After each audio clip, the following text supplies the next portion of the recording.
চারিদিকে শুধু আন্দোলন আর আন্দোলন। টিভি, পত্রিকা, ফেসবুক, ইউটিউব, যেখানেই আপনি যান না কেন, শুধু দেখবেন আন্দোলনের খবর। আন্দোলন এখন আমাদের নিত্যদিনের সঙ্গী। মাঝেও যে অন্ধ্রপ্রদেশ সরকার কিছু কিছু অর্জন করছে, তা আমাদের চোখের আড়ালে চলে যাচ্ছে। আজ সেই সব অর্জন নিয়ে জানাবো আপনাদের। আপনি জানেন কি, 2016 সালে আমেরিকার নির্বাচনে ডক্টর মোহাম্মদ ইউনূস হিলারি ক্লিনটনকে বিপুল অর্থ সহায়তা করেছিলেন, যার ফলে ডোনাল্ড ট্রাম্প অনেকটাই খেপেছিলেন ডক্টর ইউনূসের উপর।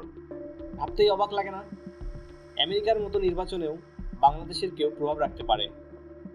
তাই 2024 সালে ডোনাল্ড ট্রাম্প আবার ক্ষমতায় আসাতে সবাই ভেবেছিল এবার ইউনূসের অবস্থা খারাপ হয়ে যাবে, আর দেশ চালাতে পারবেন না।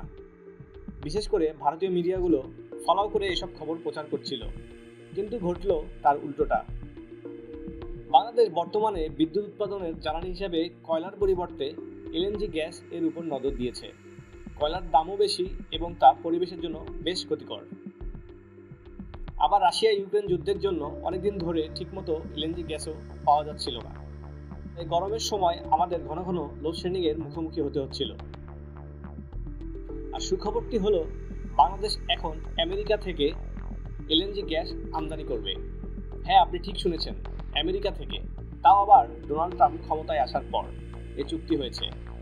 বাংলাদেশ বছরে 50 লাখ টন এলএনজি গ্যাস আমদানি করবে আমেরিকা থেকে।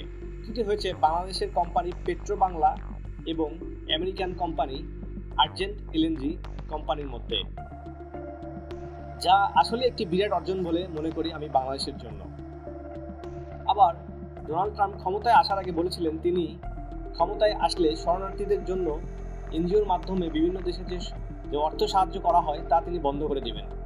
তিনি ক্ষমতায় আসার পর তা অনেকাংশ বন্ধ করে দিয়েছিলেন এবং কিছু কিছু জায়গায় সহায়তা কমিয়ে দিয়েছিলেন।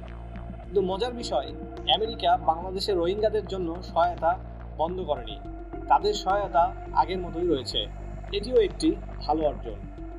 হাসিনা সরকারের অতিরিক্ত ভারতপ্রীতির কারণে চীনের সাথে বাংলাদেশের সম্পর্ক অনেকটা ফাটল ধরেছিল। অন্তর্বর্তী সরকারের পররাষ্ট্র উপদেষ্টা তৌহিদ হোসেন সম্প্রতি চীন সফর করে এসেছেন। অবশেষে তিনিও কিছু ভালো নিউজ দিয়েছেন আমাদের। চীন বাংলাদেশের পূর্বাঞ্চলে একটি অত্যাধুনিক হাসপাতাল বানাতে হেল্প করবে এবং বাংলাদেশিরা যাতে সহজে চীনে চিকিৎসা সেবা নিতে যেতে পারে সে ব্যবস্থা করবে চীন সরকার। আমরা সবাই জানি, চীন থেকে অনেক ঋণ নেওয়া আছে বাংলাদেশের, আর এর পরিমাণটাও বিশাল। চীন এসব ঋণ পরিশোধের সময় বৃদ্ধি এবং সুদের হার কমানোর আশ্বাস দিয়েছে, জানিয়েছে পররাষ্ট্র উপদেষ্টা।